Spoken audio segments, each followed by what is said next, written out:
श्री साई बाबा दृढ़तार सह कहूथिले जे ब्रह्मा स्वयं ब्रह्मा एवं विश्वर उत्पत्ति पालन और संहार एही तीनोटी शक्तिर पृथकता मध्यरे भी एकत्व अछि।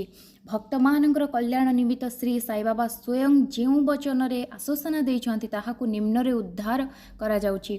मोर भक्त मानकर घरे अन्न तथा वस्त्रर अभाव रहिब नाही। यह मोर वैशिष्ट्य कि जे मोर शरणापन्न हुए एवं अंतकरण रे मोर उपासना करे ताहार कल्याण अर्थे मु सर्वदा चिंतित रहे।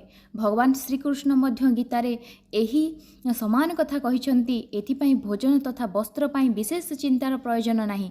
जदि किछि मागिबार अभिलाष अछि तो ईश्वरंकु ही माग।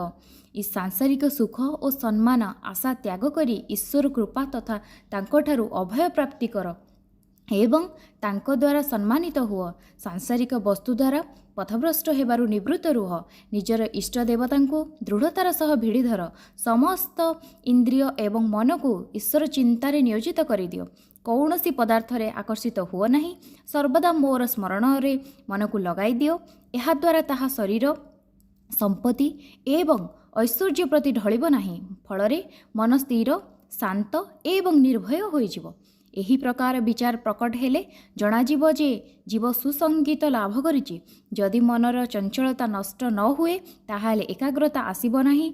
बाबांकर उपरोक्त वाणी को उद्धार करी ग्रंथकार शिरडी रे रामनवमी उत्सव वर्णना करिछन्ति।